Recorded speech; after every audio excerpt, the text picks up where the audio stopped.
Hello learners, welcome to my YouTube channel. If you like this video, please like, share and subscribe my YouTube channel. So we'll begin with Euclid lemma. So firstly, when you heard this word, you get the name lemma and you want to know the meaning of lemma. So students, lemma is a proven statement. Lemma is a kind of statement which is proven and which is used to prove the other statements. Now, firstly, we have to elaborate this topic with the help of least common multiple and highest common factors. So, Euclid lemma is a technique to take out highest common factor of positive integers and the natural numbers. Now, have you previously learned some methods to take out highest common factor? So in primary classes you were doing the prime factorization and you have also drawn few factor trees for taking out the highest common factor. The highest factor which can divide two numbers is called the highest common factor. The biggest number which can divide two numbers is called the highest common factors. Now let us take an example of 10, 45, 75. If you are factorizing it, you have to divide them with prime numbers, and already I have made a separate video for explaining the prime numbers. Prime numbers are numbers which are having two factors only, that is 1 and the other is number itself. So we are dividing them into two numbers, like 1 multiply 10 and it will be 2 multiply 5. So these are the factors of 10.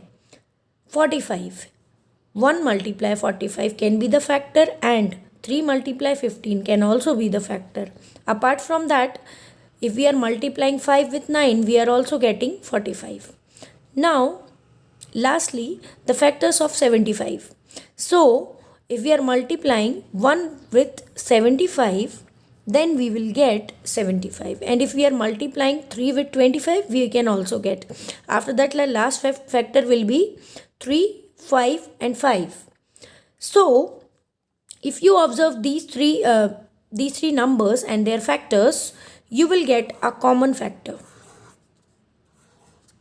Is there any common factor apart from this? So there are common factors between these two numbers or between these two numbers, but the common factor between these three numbers will be remain 5 itself, and 5 is the highest common factor among these three numbers. Now it was easy to find, but if I am giving some odd number like a pair of a coprime numbers, so can you find the highest common factor? It will become difficult for you to taking out when it comes to the bigger numbers for 3-digit and 4-digit number. So for highest common factor, we are following two methods. The first method is prime factorization and the second method is division method. So prime factorization, simply we have to split it into prime numbers, right? So simply we are splitting them, like 3 multiply 5 will be the factor, the prime factors of 15, and 3 multiply 5 will be the prime factors of 45. Now I have a group of 3 multiply 5. That means I can say the highest common factor will be 15 for 15 and 45 for these two numbers. Now let us try the second method, that is division method. So in division method, we are taking example of the same example, that is 45 divided by 15/5. Here we have to divide them.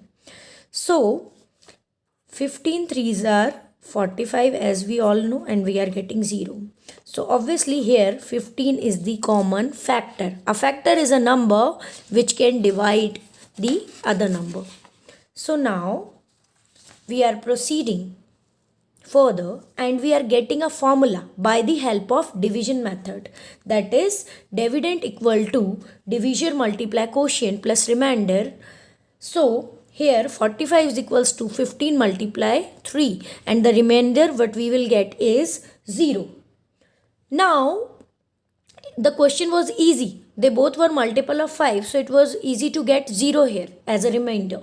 But do you think that if you will not get 0 as a remainder, then what will be the solution?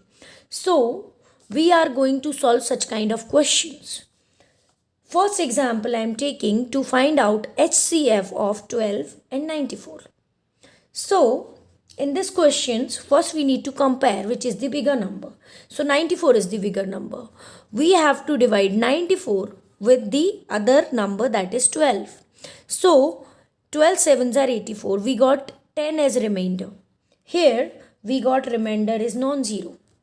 Now we are proceeding it with the help of Euclid lemma, and we need to divide it with the last divisor, that is 12.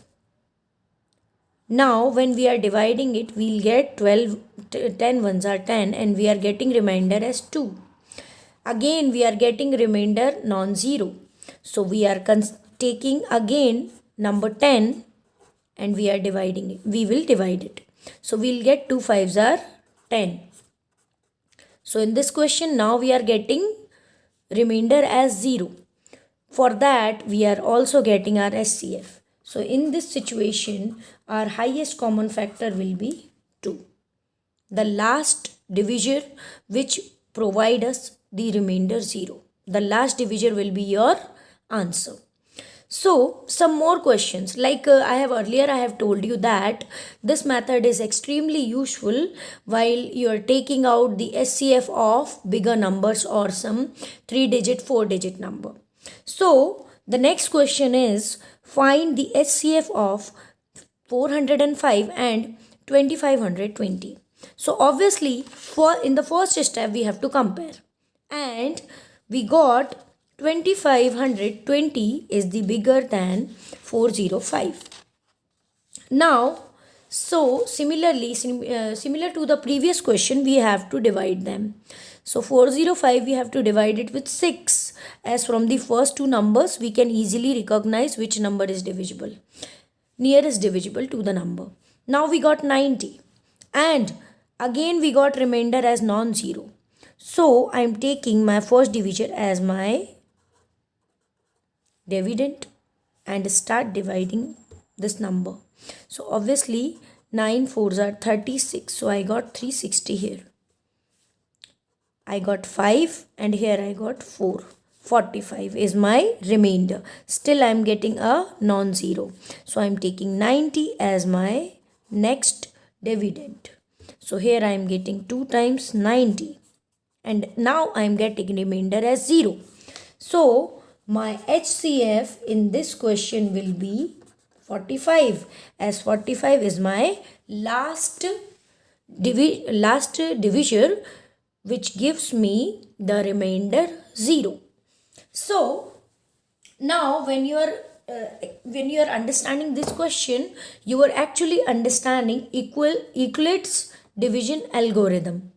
So my dear students, Euclid division algorithm is a technique to find HCF of two positive integers as a and b. A and b here are two positive integers, where always remember that a should be greater than b, because we have to divide a from b. That is why a always should be greater than b. This will be the first condition.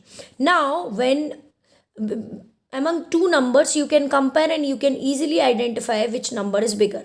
The number is bigger in your question will be called as your a.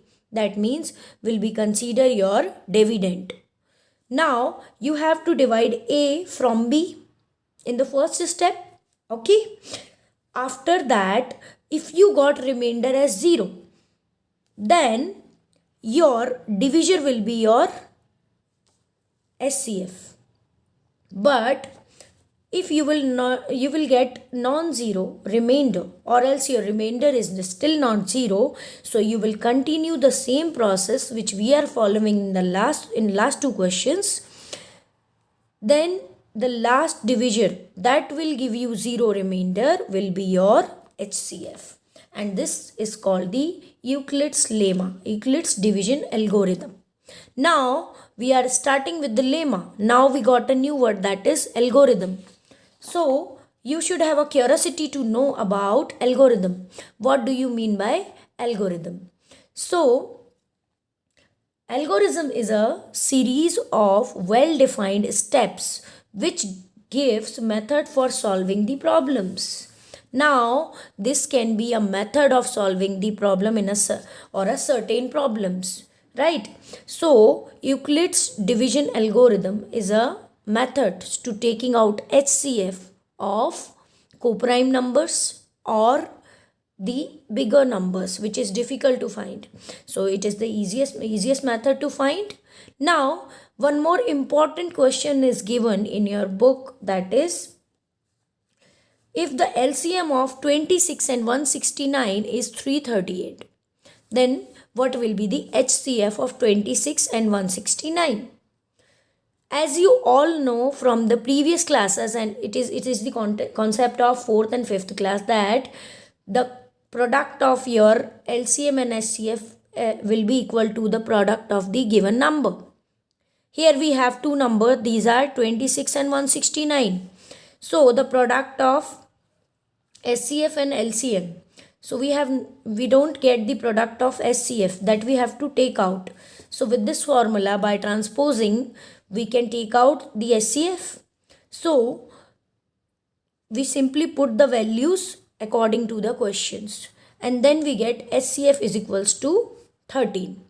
Now we have to check it whether our answer is correct or not with the help of Euclid's lemma.